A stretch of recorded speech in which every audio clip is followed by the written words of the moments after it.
What up, Chase? What's going on? Oh, man, just another day. What's up out there, everybody? Hello, How are we? Hello. Well, now we've switched to winter now. Yes. The switch flipped. It did. And now here we are. One day. Yesterday afternoon, I was at work outside sweating. Right. In shorts or in a short sleeve shirt. Yes, in a short sleeve shirt for sure. I wish I was in shorts. They won't let us wear shorts. Right. That would be great. I would love. I wear shorts. You know, that is one thing I noticed. Like in Australia, they all wear shorts. Everyone wears shorts. Yeah. Well, it's 1 billion degrees there. Right. Constantly. I know. Like it never gets cold. Right. But they wouldn't let you do that in America, even if you tried. You know what I mean? No, But yeah, it's now we've completely flipped the script. Here we are, snowing outside. Yep, winds a howling. Mm-hmm. Yeah. God bless all those people having to be in a tent tonight. Oh, I know, man. I know. I hope and pray that everybody is warm and well tonight, because winter's here and it's coming whether you like it or not. It is. We won't be doing a little bit of housekeeping stuff first. We won't be streaming or doing an episode next week because next week is Thanksgiving. There you go. So we will be having a week off to spend time with our friends, family, and loved ones. Our friends, family, and loved ones. There you go. And I hope you all do too. What do you think? I got a question for you. Go for it. You know, I saw a lot of people saying, okay, well, I've got a little bit of PTSD. You know, from the winds that when this cold front blew in last night, there was some decent winds, and even I was like, "Oh no, here we go." You got the generator out. I got mine ready. I was ready. I had the generator out, ready to go. All I had to do was plug in the Starlink off the roof. Yep. And actually, I've not noticed. So I've got the Starlink just sitting in my yard. I've not noticed a noticeable difference in the speeds. Really. Yeah. Have you noticed, Noah? If anything, my ping on video games has gotten better. Weird. That is and weird. We streamed that whole live music event with the Starlink under a tent. Under a tent. Yeah. So shout out to SpaceX, to Elon for that. Thank God for that technology. It's I know. A lifesaver. Huge lifesaver. Yep. But, you know, I told a couple people, including Laura, she was getting a little freaked out by it. I think had a little bit of flashbacks to a lot of creaking and cracking out there if you're living in the woods. But the weather's going to weather, folks. It just does. Just because it got bad for a while doesn't mean it stops coming. And this is a nice reminder that winter is winter, and winter will winter from time to time. And we just have to be prepared. We have to be prepared. So this storm caught us with our pants down. I mean, and you know, rightfully so. We have never really had to prepare for a storm like this in our area.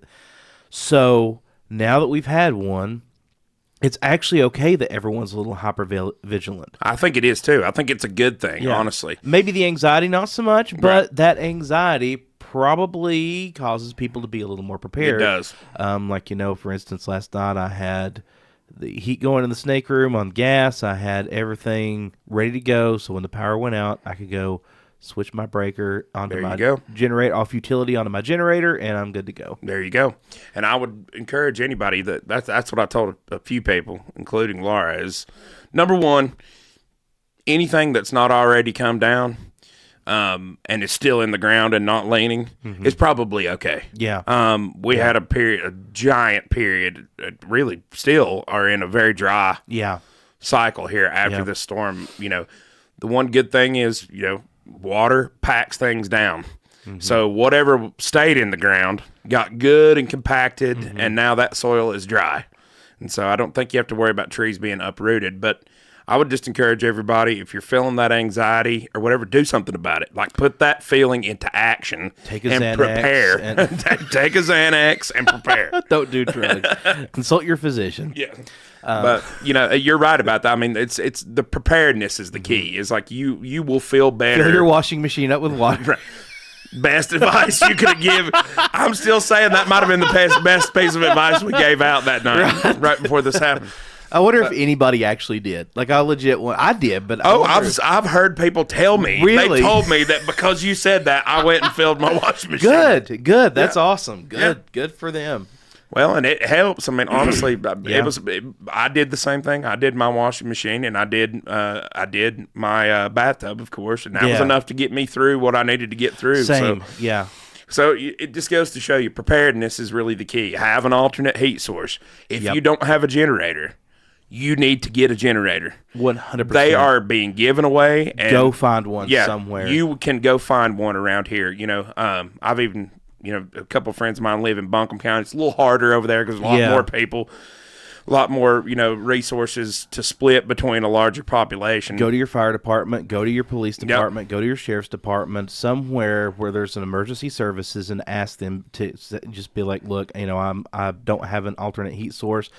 We need generators. Yeah. I'm sure somebody will point you in the direction to 100%. 100%. And you can get a good generator. Reach out. I know the Samaritan's Purse has been given them around. If you have, you can look for a contact for the Samaritan's Purse, and they will get you one. They're given now. They've been distributing them out, but I think now they're all coming out of Boom. But they will bring you one. They will 100%. They'll bring you one. So, and there's nothing. And this is not one of those a loaner or whatever. No, it's yours. This is yours, and you need to have it because there's a good chance that at some point this winter we're going to get some sort of weather that's going to knock power out. Yep. And you need it.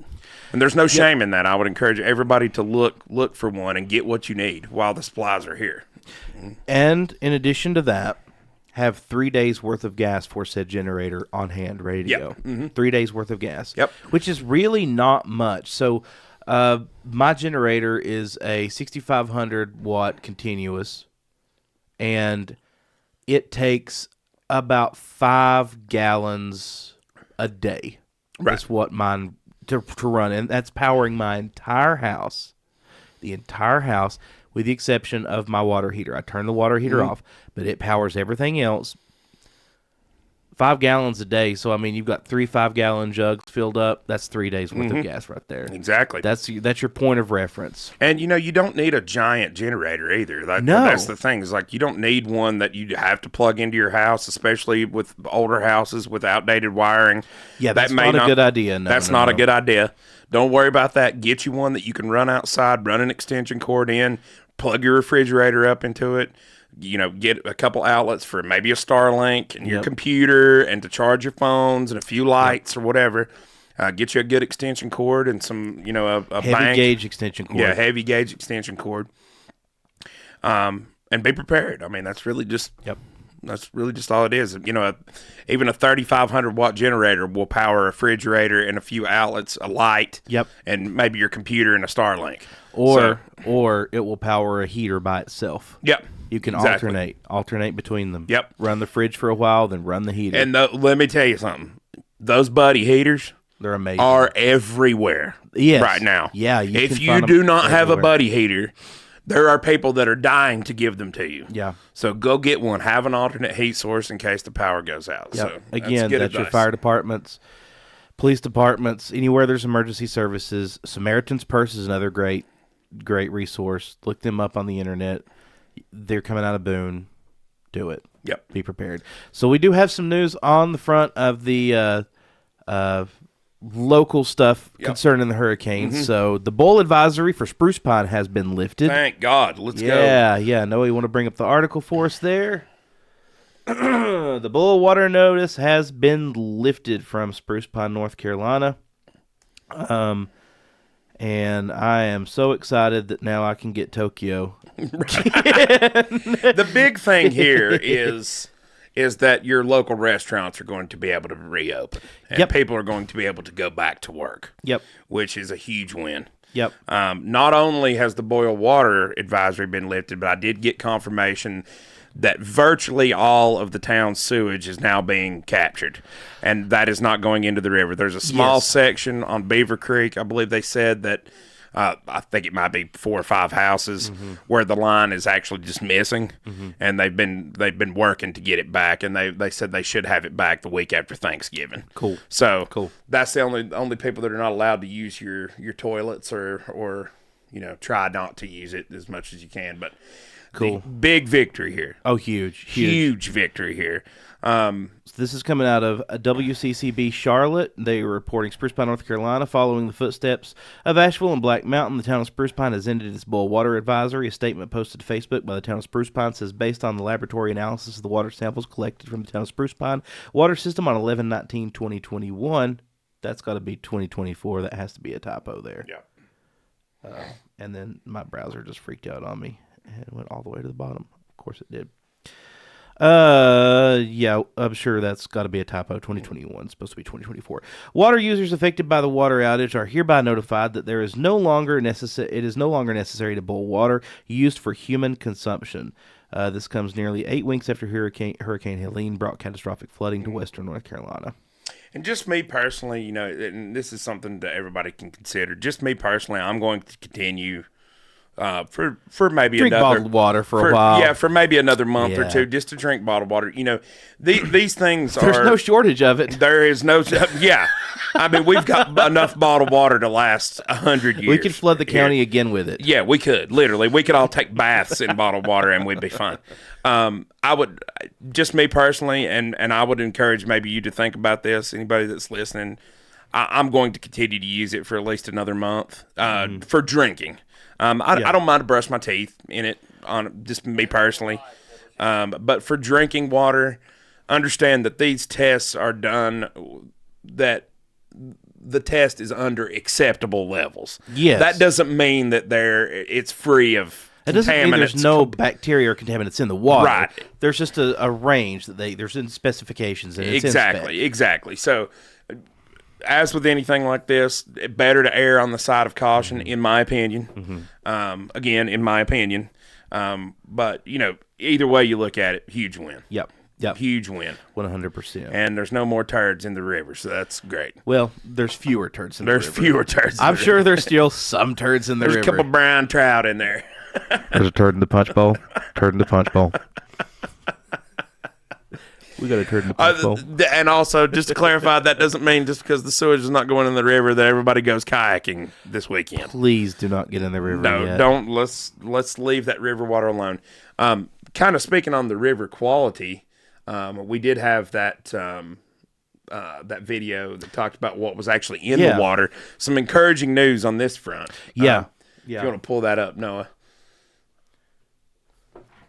I'll kind of try to walk you through this just a little bit. That's it. That was it. You were right. Yep. Pull that up full screen and see. Let's kind of go about a quarter of the way through, and we'll see where we're at, because we don't need to watch this whole thing. Watch a quarter of the way through? Or? No, just go to about a quarter. Yeah, a little bit further. Yeah, go right there. This lady here is one of the river keepers for the Green River, which is honestly a world-renowned Creedence Clearwater Revival song. Yeah. I'm sorry. But the Green River Narrows are a world-renowned whitewater kayaking. Yeah. Class 5 whitewater kayaking. And you can see play this, Noah. Go ahead. Through it. And now... No sound. It's muted. Wow. Whoop. What's going on there? Of course there's no sound. What's going on there? Freaking Windows updates is what's going on there. Of course. Anyway, just keep playing it. Oh my gosh. You're good. So this is part of the it's a cliff. I believe the Green River. It is a complete, absolute drop this right off. here was a river access. And this is Wait, we're not hearing it, but it's playing. Is it playing? Okay. Yeah. Nothing. There was like a pool here. And then the sand that has come in obviously was not there. But I'd say maybe on the other side of the sand was like all mainlands. Wow. So like all of that was wooded. So it's completely different. Cow. I mean, it's kind of hard because it was like so beautiful. Like this is so, sorry, I didn't expect that. Like it's, what it looked like. It's just really hard to describe what it looks like. Erica has been helping Riverside residents like Brad test their well water to see if it's safe to drink. But you let it run for a while already? Everything. Okay, heck yeah. All right, awesome. Brad's wellhead was submerged under several feet of floodwater, which may have introduced bacteria. Let's see if we can't get to where they're actually in Marshall.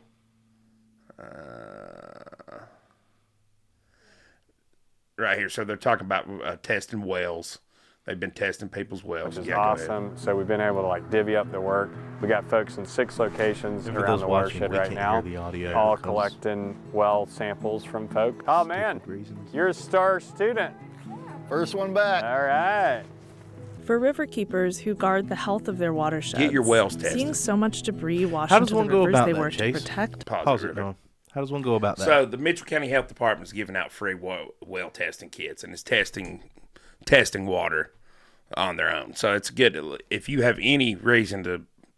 Honestly, I would encourage anybody. Are they at-home test kits, or are you sending? I think there's a little of both. Okay. Like if it's of real concern, if it was flooded, I think this. Don't hold me to this, but I think the way if your wellhead was underwater, they will do a more comprehensive testing. I think if your wellhead, if you just want to make sure that your groundwater is good and your well was not flooded, then they will send you home with an at-home test kit. Gotcha. I would encourage everybody to do that because there is, there's been quite a few people, some stomach issues going around. Yeah. And things that does make me wonder a little bit, like, because in an event like that, I mean, we had Alex in here last week. You're talking about a geological event that literally like changed groundwater, the routing of groundwater and things like that. So that's a whole other ecosystem that will exist under our feet that we can't even see. I would encourage anybody to do this. But that video goes on to talk about it. Anybody that's interested, that's called SciNC. SCINC is where you can find these videos. This video in particular is very good because he goes on to talk about they've taken some samples of soil and water in Marshall off the French Broad River, and surprisingly, the levels of contamination have come back very good. Okay. There was one contaminant that was in there that they believed was upstream a little ways from Marshall that contributed to it. It was like a plastic that was in the water. I won't say it was a plastic. It was a petroleum derivative. Right. That was in the water, but even it was not at significantly high levels. Right. So I think the overall general consensus that you're starting to see is a lot of the contamination because of the amount of water, like we talked about with Alex last week, because that amount of water is not nearly what we would expect in something like this. So you see all this debris and all these things, and none of that is great for the water, but that the river water is honestly better than you would expect. Well, so, that actually makes a lot of sense because it's been flushed. Like what we have now is new river water, and it's constantly running, of course. So I mean, it's not like it's stagnant anyway.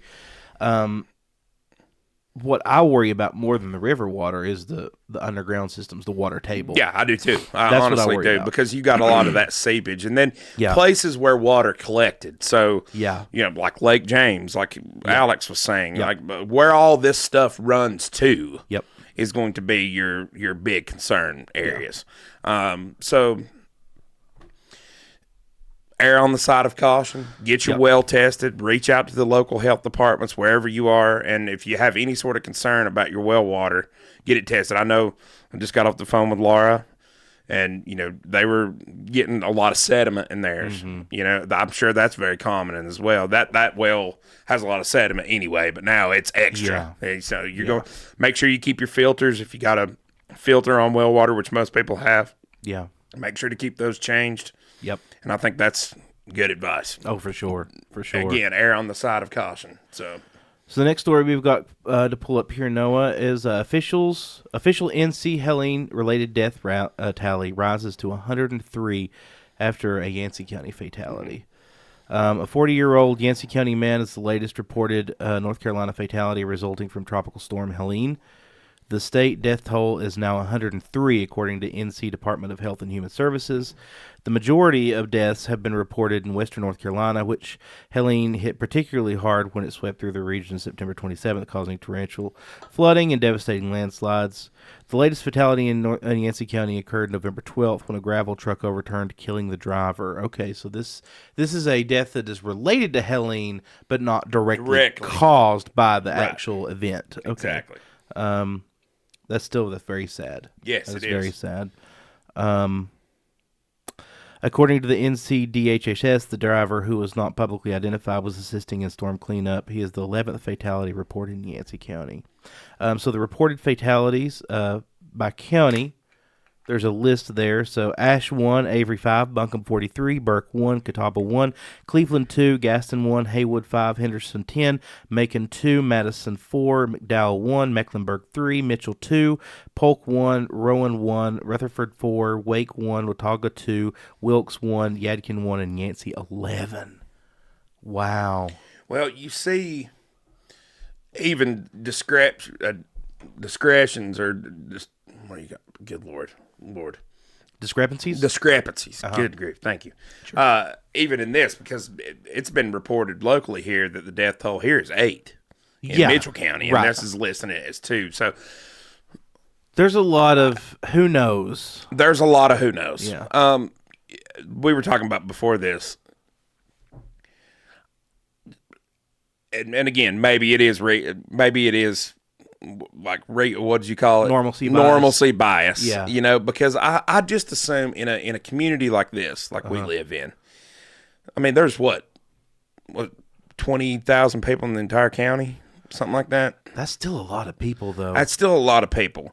I just kind of find it hard, though, because they're such small communities, and especially those ones down there by that are on the river. Like, pretty much everybody knows everybody, I think. You know, so like these are, you know, you've seen this being debated back and forth online, even after this all, like, oh, the death toll is way higher. That would not surprise me, but I don't think we're looking at a thing where there's just thousands of people missing, because you would know that in a community like this. Well, so the thing is, let's look at it just by numbers, okay? So we'll say, just for the sake of argument, there's 20,000 people in Mitchell County. Out of those 20,000, I may know 200. Okay, so that's what, 0.1% of that, or is it 1%? It's 0.1%. Yeah, right? Yeah, 0.1%. I mean, 20,000 people is a lot of people, and for me, like, if we're going just on personal lived experience, like, well, I don't know really. I only know one person myself personally. I know one person that was killed by the flood. That's probably pretty, what's the word I'm looking for here? What I'm trying to say is that's an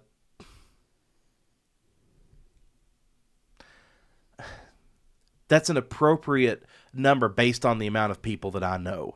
Like, that's scaled up. It may be way more than that, just because we don't know them. Well, let's say everybody in the county knows 200 people. Yeah. And every person knows one person. But how many of those are the same person? Yeah. I guess, like, so when you put it to scale, like, I don't know. What I'm saying is there could be a lot of people missing. There's a lot of people that live in Mitchell County out of those 20,000 that we don't know, and there's people that live here, I'm sure, that probably no one really knows, only a handful of people. This is true. So my point is, it's hard to even know, especially since if there are bodies in morgues that aren't identified, they can't be counted as confirmed deaths. Right, and the other thing comes down to what counts as a confirmed death. Right. So I would assume that the person has to be found. Yeah. Deceased. Yeah. And identified. Has to be identified. Yes. And then I did hear at one point that they weren't reporting that number until they had gotten in touch with, or at least tried to get in touch with next of kin or family of some sort, just to notify. Well, I've also heard that there's been some discrepancies in where they're found. I've heard that they're being reported as deaths where they're found, and I've heard that they're being reported as deaths where they're from. Right. So there's that too. You've got people Burnsville that were found in Tennessee. Right. So where are those numbers being reported from? Right. Who knows? What I'm saying is I don't know how any of this is working. So it's hard for me I'd to be really interested comment. to see once it's all said and done, which will be, again, a while. It'll be years. Yeah, it'll be years. Where the number actually comes between eastern Tennessee, and because you have to understand a lot of the watersheds here run into Tennessee. Not all of them, but anything basically west of the Continental Divide runs into Tennessee. So are those numbers being reported in Tennessee? I'd like to see the whole number, and if that number makes sense, I'll buy it. Yeah. You know what I mean? It's too early on to get it. I think it is too. It's almost like the fog of war, but it's the fog of a disaster. Right. And again, this is one of those things that you don't, if you've never lived through it, you don't know how all this is done. Like I've learned, and again, we talked about that ad nauseum with Alex too, is like just understanding how disaster recovery works. Yeah. Understanding how, numbers like this work, reporting death toll and things like this. Like I think automatically everybody was like, there's that, because I think people want to be able to say, hey, look, 1,000 people from this county died or whatever. And like, so. And maybe they did. Maybe they did. Who knows? But we don't know that. We don't know. We don't know that. I'm curious. Did you ever hear anything about Carpenter Island? Did they evacuate those people? Yes, I believe they did. They did. Okay. Yeah, that makes total sense. Yeah. I mean, that's just one of those no-brainers. I figured that was the case. But. Sure. I'm pretty sure they did. Yeah. If my memory serves me right, one of my friends that I work with has family down there, and I'm pretty sure they got out. They were evacuated before ahead of time. I mean, that's just all the sense in the world. I assumed that was the case. I hope that's the case. Yeah, I really do. Because that's just one of those areas that anytime the river comes up and all it floods. So I can't imagine they wouldn't. Yeah. But and hopefully some of those evacuation efforts like that did save some lives. Oh, I'm sure they did. And most people, if they were evacuated from Carpenter Island, their life was assuredly saved. Right. Because Carpenter Island is no more. Yeah. There's not even evidence that there is a house down there. It is ceased. The words of Monty Python, it has ceased to be. Right. Yeah. It is no more. Yeah, there's no foundation. There's no nothing. Nothing. It's just completely gone. That's just blows my mind. I know. I was sitting thinking today, like, I was kind of reminiscing because on the way back from the doctor's office, I don't know, I was just like driving through Burnsville and seeing all the still just the amount of destruction that's there. And the day after it happened, when I came to Europe, because you and Laura were the first people Noah and I saw after the event. And I was just thinking back to that, like, man, just that feeling of, oh my God, there's people. Yeah. That was wild. The whole thing is something that I think everybody is going to have to take some time, really process. And you're still really dealing with the humanitarian fallout of all of it. Yeah. I mean, you're still distributing supplies. You know what we just talked about, making sure people are warm for the winter, things. But as soon as things calm down and there's some sense of actual normalcy that comes back, I think people are going to have to take some time to process exactly what all we've seen and what we've went through. Because I mean, it's just. It's crazy. I mean, it's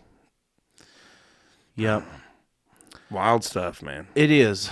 Let's take a break real quick and have a word from our sponsors, and we'll come back with some more news. Sounds good. Josh, Chase, before we continue this podcast, I've got this package I absolutely have to get out right now, immediately. This second, it's critically important. You've got to go to Big Al's Pack and Ship. Duh. How could I have forgotten? Our very first sponsor. Yeah, and they'll ship it out any way you want, FedEx, DHL, or UPS. And somebody told me Big Al's also has mailbox. Now, is that true? They do. We should totally get one so we can be showered with gifts by our adoring fans. 100%. And they'll shred all of your important documents for you. Thank God, so we can get rid of all this evidence before the FBI gets here in the morning. That's absolutely true. And our NDAs that we have to get notarized. We can get them notarized, too, after we fire all of our employees. Of course, we're big on NDAs. We sure are. Yeah, we sure are. And when it's time to move? They've got you covered with U-Haul rental. Any U-Haul you want, and all the moving supplies to get you started. They also offer copying, faxing, and greeting cards. They really are a one-stop shop. We use them all the time with our business in the construction industry. They've notarized all of our construction documents and construction contracts. This is a service that we both personally use. I ship guitars out and other musical equipment that I sell on occasion. Big Al's has always been really good to us. No joke. So if you got something to ship out or any of those services that we talked about before, go see Big Al. He'll take care of you. Roan Road and Spruce Pine. Big Al's Pack and Ship. We give a ship. All right, welcome back, everybody. And just, to kind of transition in some more brighter news, since we've been talking about all this death and destruction, Putin says Ukraine war is going global.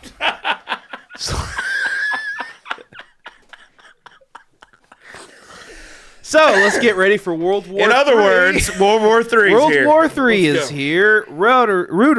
Reuters, oh my God, I cannot talk today.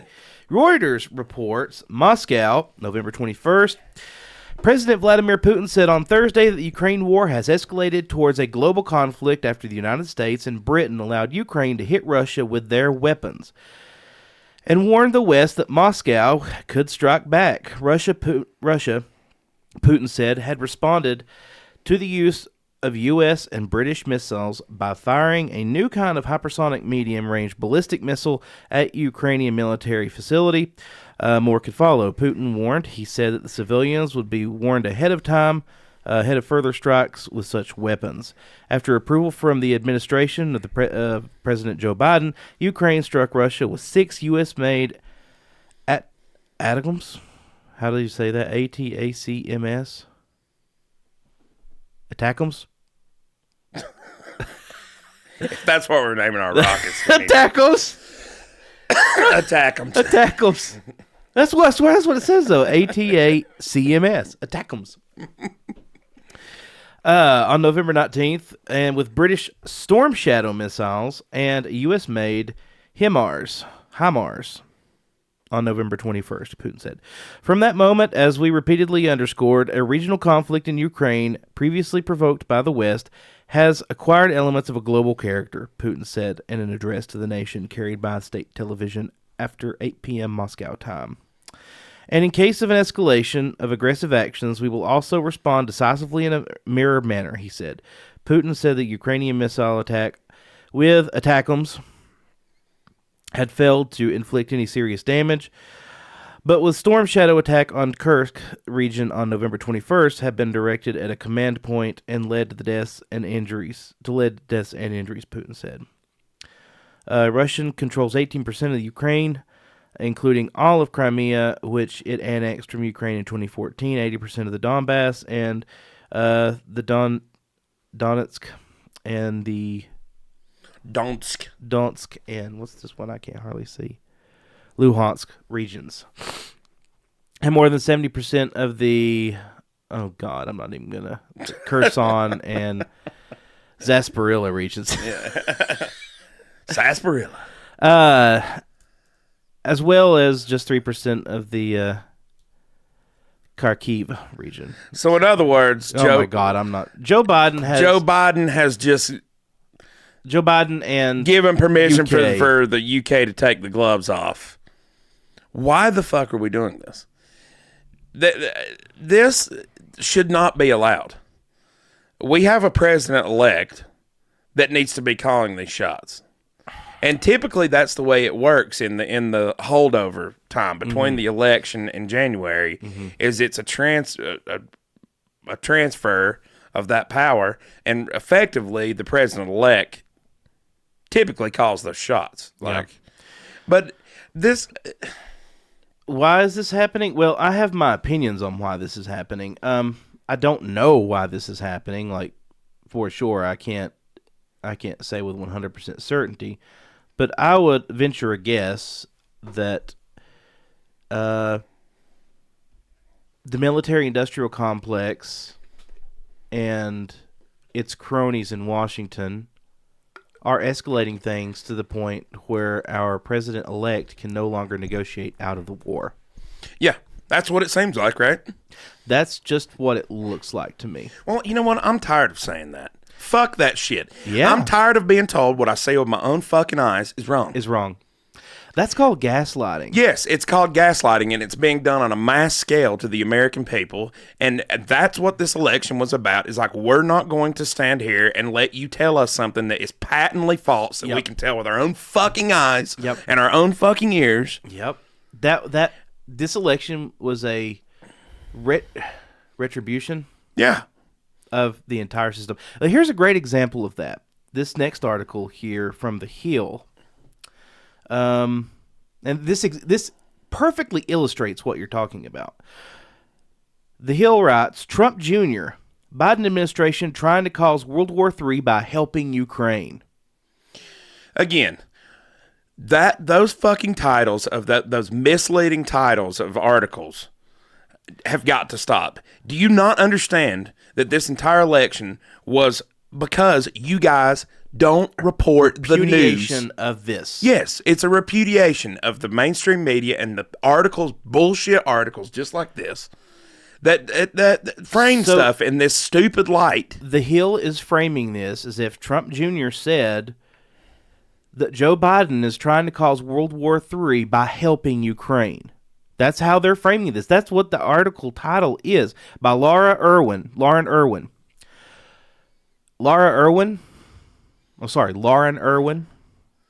you are a despicable piece of shit.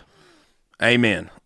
Because the quote actually was, and I'm not even defending Donald Trump Jr. I could care less. This has nothing to do with this. Is about defending the truth.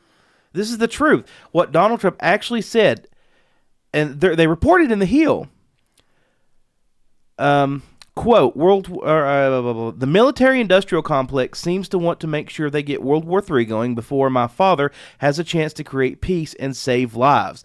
That's the actual quote, which Noah, you can pull that tweet up. So we have the source material. I'm going straight to the source material. This was what he actually said. So you can see for yourself. That's what he said.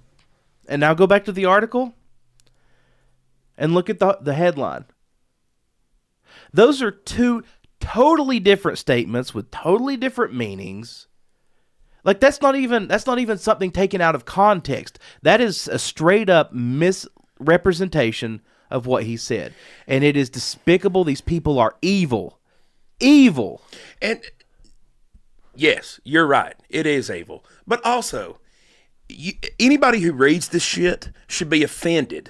Yes. By the fact that they think you're stupid, that you can't see through the bullshit. Okay, stop framing this whole thing in the sense of like, we're helping Ukraine. We're not. Okay, we're not fucking helping Ukraine. We never have been. Millions of Ukrainians are dying. And dead already.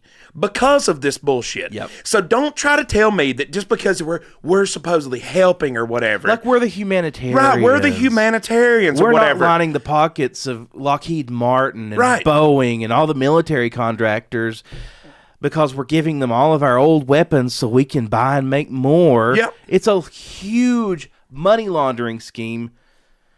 Oh, and it boils my blood. It absolutely boils my blood, too, because people are dying. And I don't know when the left in this country stopped caring about people dying, but they need to start again. And sometimes people dying is a little more nuanced than this is the good guy and this is the bad guy. Okay. And they think you're not smart enough to understand that. Russia is a large, big country that invaded Ukraine, a small country, and that is bad. That is the fucking grossest oversimplification of a complex problem that I've ever seen in my life. That they started.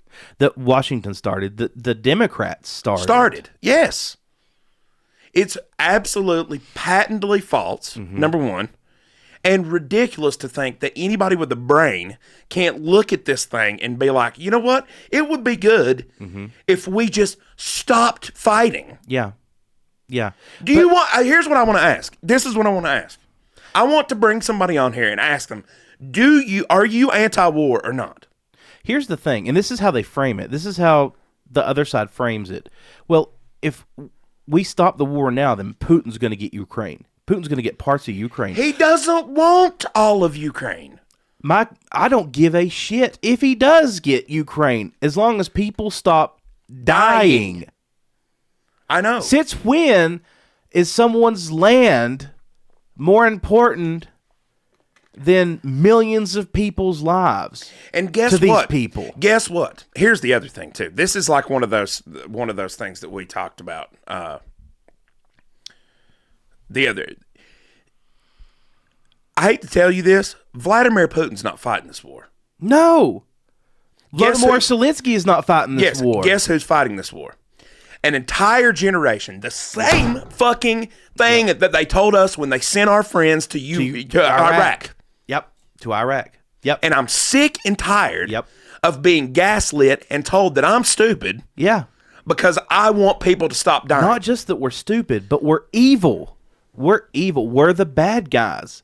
And this is part of a larger problem with the two. Gets me heated. Dude, I know, me too. And this is a larger part of a larger problem with the right-left divide, whatever you want to call it, Camp A, Camp B, and it's whatever the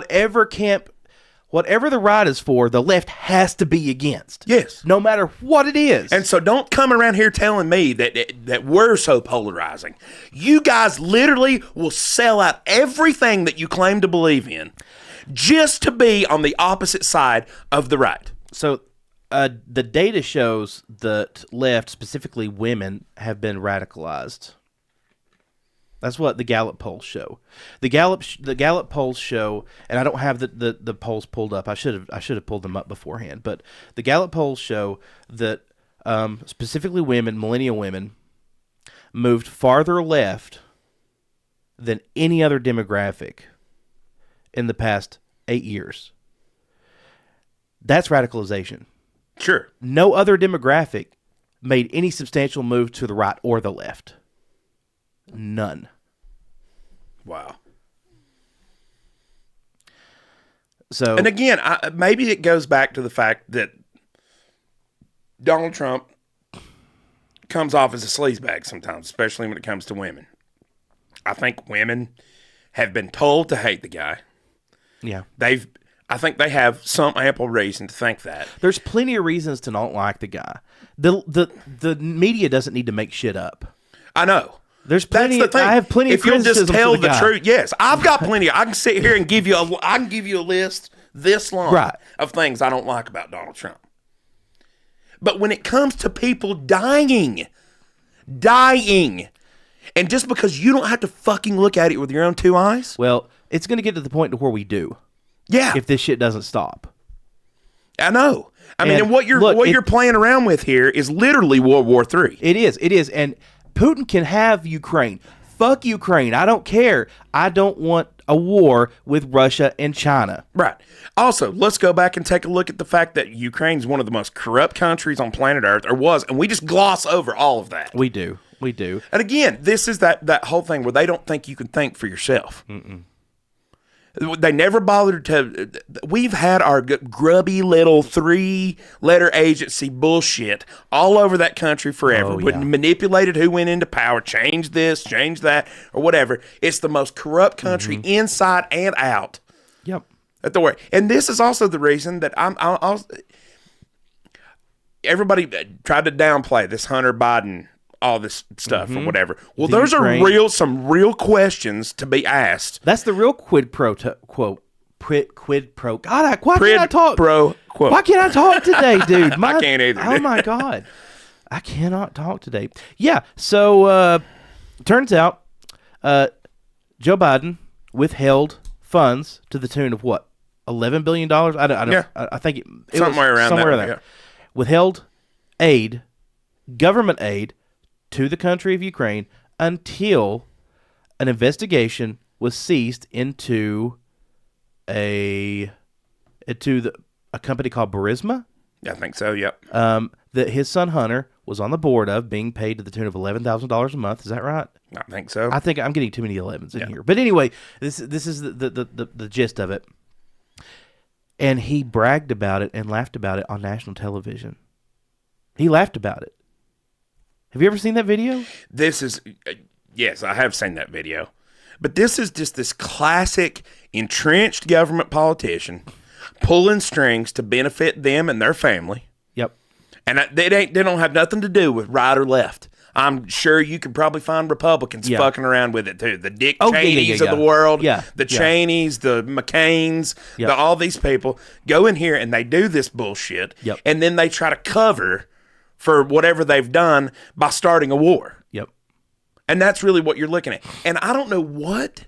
Or the war makes them rich. I don't know what. That's what I think it is. The war makes them rich. It does. It absolutely does. And that military-industrial complex, for my entire life, has been dying for a hot war with Russia. Yeah, they have. They want it. Yep. They won't stop until they get it. Yep. And this is another version of that shit. Yeah, it is.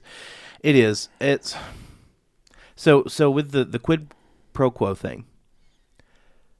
That's literally what Joe Biden did. He withheld money to cease an investigation into Burisma that his son was on the board of. Okay? Then when Donald Trump called the AG, or I'm not sure if it's the AG, but it was a prosecutor in Ukraine and said, hey, you need to look into this. That was what they accused Trump of doing. The quid pro quo. That's what led to that. That whole thing, the impeachment for that, was him looking into an actual quid pro quo. That Joe Biden, our current president, laughed about on national TV, bragged about it. He's like, "Oh, hang on, I'll talk. We'll call the president right now." And a few minutes later, he called back, "Son of a bitch, the investigation was stopped." It's despicable. It's despicable. This election again. I've said it a ton of times. It never became more clear to me that this was between the establishment and the populace. Yeah, this has nothing to do with right versus left. No, none. This is the military-industrial complex clinging to power. Mm-hmm. Clinging to power. the old liberal world order. That's what this is. This is the old liberal world order. And I don't use which includes the likes of your McCains, your Cheneys, your Bushes, your all these freaking warmongers that we put in, all your neocons, all these people. The Clintons, the Obamas, all of them. They're all evil despots that would send every one of our children to war if it made Lockheed Martin's stock go up 0.25%. And by the way, they're going to send your kids to war if World War III starts. They absolutely are. Actually, today, I don't have the article pulled up, but Vladimir Putin has changed the criteria. He's lowered the criteria to use nuclear weapons. Great. Yep. Okay, nuclear proliferation. Good God, neither one of us can talk. I know. It was all that's what we need. That's good. Earlier. That's definitely a classic liberal, tenet of classic liberalism. When I think of liberalism, I think of nuclear war. Yeah, me too. Mm-hmm. Yeah, that's great. Again, fucking wake up and look at who is. I swear to God, I'm dying for somebody with half a brain from the left to wake up and be like, what the and so far, the only one you can find that has bothered to say anything is Bernie Sanders. Bill Maher has. But Bill Maher's not a politician. No, he's not. And Bill Maher, I mean, I used to like Bill Maher. Then Trump broke him. He broke his brain. But still, the thing about Bill Maher, I got to give him props for actually standing up now, but now it's kind of safe too. It's kind of safe for these people to speak up. Right. Whereas before it wasn't. Yeah, you even saw Joe Scarborough and Mika Brzezinski go and kiss the ring. They went down to Mar-a-Lago. They did. Oh, and their people are trying to cancel them. Oh, yeah. They're already trying to cancel them. They're like, stop watching MSNBC. It's like, to quote Bill Maher, hold your nose and go talk to the other side. You're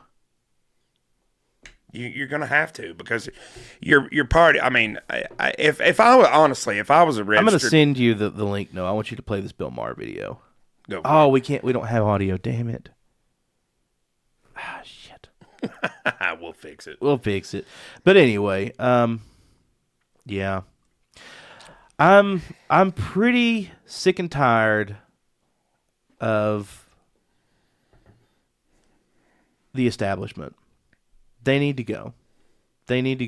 And the media needs to go too. I'm kind of excited to see if Trump is able to really pull these things off in this war. Bring back some economic stability so people can afford to live. Mm-hmm. You think they'll ever give him credit for it? No. They won't give him a dime of credit. No. But no. What's the next? We had one more. Yeah, let me find it. Oh yeah, Lincoln Riley case. Okay. Switching gears. Pull that one up, Noah. Lincoln Riley's migrant murderer didn't get Georgia's death penalty for this political reason, says the New York Post. The progressive Georgia district attorney who was prosecuting nursing student Lincoln Riley's illegal immigrant killer refused to seek the death penalty even after removing herself from the case, drawing outrage when the defendant was sentenced to life without parole. So, I have a lot to say about this because I'm against the death penalty. So I actually agree with that. Life without parole is perfectly fine. I don't think the state should have the power to take anybody's life, period. Full stop. That's not a very popular opinion among the right and among the... but then again, I'm not on the right. But that's not a very popular opinion here. No. At all. But to anybody who is like, if you kill someone, we're going to kill you back. That kind of mentality. Ask yourself if you would give that power to anyone in Washington. If you wouldn't give that power to anyone in Washington, you shouldn't be giving it to anybody in your state either. I was going to say the only reason I'm okay with it is because it's still a states' rights issue. Mm-hmm. That's the only reason. Yeah. I tolerate it. I'm not full on board with that. I'm staunchly against it. The federal government. The government, period. The state should not have the power to end somebody's life. I would tend to agree with that. They should. They should not. That's not because it's too easily corruptible. There are way too many corrupt prosecutors. There are way too many corrupt judges. There is just way too much corruption because, as we know, as I've said ad nauseum on the channel, every institution in America is corrupt to its core. It's just not something that needs to happen. I would agree. So I agree with this, the life in prison. Now, he shouldn't have been here in the first place. Yeah, I mean, that was going to be exactly what I was going to say. He shouldn't have been here in the first place. He's not an American citizen. He is not. And according to his roommate, they were brought in, given hotel rooms, flown to said hotel rooms, and given money and cell phones. That's what his roommate testified in court, that was the case. That cannot happen. No, here's my question too. Why are we prosecuting these people in a court of law? Why is this not a military tribunal? That's a great question. I don't know. I don't know how that would work. I mean, I guess military tribunals are held in cases of war. Yeah. So it's true that we're not. Yeah, we're not. But I mean, that's a foreign actor at this point, under the law, under the eyes of the law. Well, but it's not a foreign acting on behalf of another government. Of a state. Yeah, another state. Yeah. You're right. Yeah, so it would be just state versus the person. I've always had a little bit of a question about that too. Is like, is that really? I mean, should these people be given Miranda rights? Should they be given? I mean, I would assume if we believe in the rule of law, the answer is yes. Yes, yeah. We want to. The law is supposed to be applied equally across the board for everybody in the United States. If you're a citizen, a non-citizen, it doesn't matter. The law is supposed to be applied equally no matter what. I mean, even James Comey admitted that we do have a 2-tier legal system when he openly admitted that on national television that they weren't going to be prosecuting Secretary Hillary Clinton. But he went on to say that that's not to say that if somebody else did this, they would not get prosecuted. Right. That when he uttered that sentence out of his mouth, I was like, what the fuck? What the actual fuck? Lawfare's got to end. The lawfare's got to end. But if there is legitimate corruption, these people need to be held accountable, and regardless of political party. I don't care if it's Donald Trump or Joe Biden. If there is real, legitimate, actual crimes and corruption, they need to be held accountable. Yeah, I agree. And that goes back to what with the whole Ukraine thing. Why is Joe Biden? Number one, why is he even president? We've already said he can't run for president. That the left has admitted that. He can't run for president, so why is he president now? That's a great... Where's Kamala Harris now? Hadn't seen her since the day after. Who's running the fucking country? I don't know. Seemingly the military industrial complex is running the country. I guess just a bunch of unelected bureaucrats. That's great. So not only is the guy a lame duck, so you're in a transition period. Mm-hmm. We have a president-elect. The guy's mentally unfit for office. Walks off into the jungle after that press conference. Did you see that? Yes. He just turns around and just walks off into the jungle. Yeah. He is out to lunch, bro. He's out of his mind. He's gone. And that's the leader of the that guy's going to world. start World War III. Well, he's not. He's not going to do shit. No, he's not doing anything. He's But other people working on his behest are going to start World War III. Here's a question for you. All right. How long you give Joe Biden after he's out of office? Oh, man, he'll live to it. With his high level of income and today's medical technology, there's no reason he can't live to be 200, 250 years old. Big skeleton walking around. Good grief, Josh. Tell me in the comments where that movie quotes from. Yeah. What movie that quotes from. Yeah, dude. I don't know. I'm not entirely optimistic because the corruption is so far gone. I don't know. Again, I don't know that we can get our country back. I don't know that we can. I want to dive deep into the Doge with Ramaswamy and Musk because I've been tracking some of the things they're coming out with. Yep. I mean, I think that first they're coming out with spending, like where we're going to stop spending. Yep. And that's going to rub some people the wrong way. Oh, yeah, for sure. And then I want to see what departments, which, by the way, Javier Milei, the president of Argentina, was on Lex Friedman.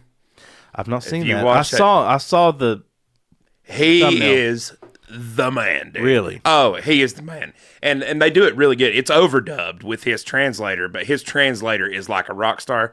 He actually, I didn't know this. He knows English. He's very capable of communicating in English. Right. The reason he does not, he made it very clear. He's like, because English is my second language, he's like, if I fuck up, I tend to fuck up in English. Yeah. He's like, so that's the reason I speak, because I feel like I speak more succinctly and do that anytime I do it when I talk about my country. Yeah. And if Trump could somehow take some pages from Javier Milei and what he did in Argentina, now obviously talking two very different countries, so it's got to be done two completely different ways. But if there's some inspiration to be found in cutting government, he's the one. And he has literally ushered in a unprecedented era of prosperity for that country. I mean, they were in. You talk about we talk about hyperinflation here, and it's like a few points. They were talking like thousands of percentage. Yeah, dude, it was like awful. Inflation, awful stuff. And he has, and there was pain. Mm-hmm. And they took a look at that and tried to alleviate as much as that in that cutting as they could. Done a great job. I'd encourage everybody to go watch that. You should too. I will. Yeah, I will. Yeah, it's a good one. It's a good one. And it's mostly, really, Lex does a great job of just staying out of his way. Like, good. He asks some good questions and just lets the guy talk, and he talks. But yeah, go watch that. That's a good one. My only gripe with Lex is this like faux optimism and faux love. You hate when people are optimists. I don't. But like it's like such utter shit with it's like, dude, you don't really believe it. Like love is really going to be the answer. No, bro, it's not. I think he does. I think he's an idealist. Maybe like he that. is. Maybe he is. I just it's like, dude, he's a great eater. I'll give him this. He is a phenomenal interviewer. Lex. I mean, I'm a viewer of his channel. Yeah. But so it is. I can see why. You're the kind of person you'd be like, this is such bullshit. No, this is bullshit. This is not real. Let's just get to the real shit. Because we can't solve real problems with fluffy, pretty language like that. No. And that's been one of my things with Donald Trump is, a lot of the criticisms he gets because he's crass and he says things in a way that Obama didn't. Because Obama was our Lord and Savior. You remember? Right, exactly. And it's like, no, I'm sorry. We can't, until we have real conversations where we use big adult words, we're not going to be able to solve these problems. Mm-hmm. You can't sugarcoat and fluff everything into a beautiful, eloquent sentence. Right. Sometimes you just need to be like, this shit sucks, we got to fix it. Right. And hopefully that's what gives me a little bit of hope about this is that I think he's surrounded himself with some people that are really all about business. Like he has. Like we're going to get down to fixing some of this stuff, and you get it. And you put really intelligent people like Vivek and Elon in there, and let them go to town on what needs to be there and what doesn't. And cutting government red tape, that cannot be anything but good. You know what we should do? I just had an idea. We should do it. You and I should have a debate on here one time about it. Liberalism versus libertarianism. We should. We should do that. We absolutely should. Because those are both our kind of our camps. Yeah, absolutely. That would be fun. Classic liberalism and libertarianism have a lot in common. They do, but not my brand of liberalism. I'm kind of all over the place. Right, I'm kind of all over the place. But they do. They do. You're right. They do overlap a lot. I agree. Well, let's do that. Let's plan that for the future. We'll have that. Well, everybody, we're going to wrap it up there. We hope that we've uplifted you with this episode. Go on out there and have a great week, people. Enjoy your Thanksgiving.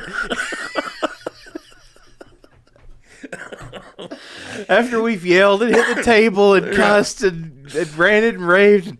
No, seriously, thank you all so much. Don't take these issues to the Thanksgiving table, and remember that we have a hell of a lot to be thankful for this year. Film it and post it online so I can see it because it'll be hilarious. No, we do. We have a ton to be thankful for this year. My God, hug your loved ones, love on your family, love on your neighbors, invite people to Thanksgiving that you haven't invited before.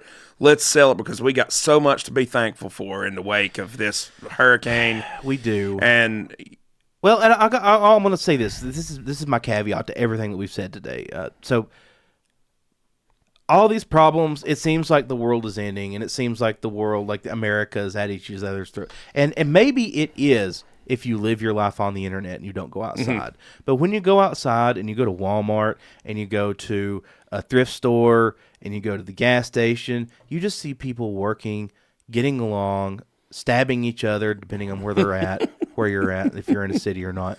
But that's the world that the media orchestrates is not representative of reality. It's not real. It's not real. Enjoy your week. Enjoy your days off work. Please, God, be nice to people if you go Black Friday shopping. I have a huge problem with Black Friday, too. We'll get into that one day. Enjoy your holidays. We're thankful for you, folks. We are. Thank you for allowing us to do this and to come into your ears and scream and beat the table and say terrible, ridiculous shit and be wrong. Oh, yeah. And God knows I'm wrong every day, all the time. I can't believe that anybody would listen to anything I have to say. But we love you guys. We do. We love you guys. We're thankful for you. Thankful for you. Thank you, Noah. Noah. We're thankful for you. Give yourself a round of applause there, our producer. Noah does a great job. He doesn't get nearly enough credit. Noah does an amazing job. I do my best. You do. You do a great job. You're the man, Noah. You're the man. You do. So everybody, smash that like button. Subscribe to the channel if you haven't already. You can go over and support us financially if you feel so moved to at patreon.com/theworldunwrapped. You can go there and support us for as little as $5 a month, and it really helps keeps the lights on here and keeps what we do going. And until next time, peace out.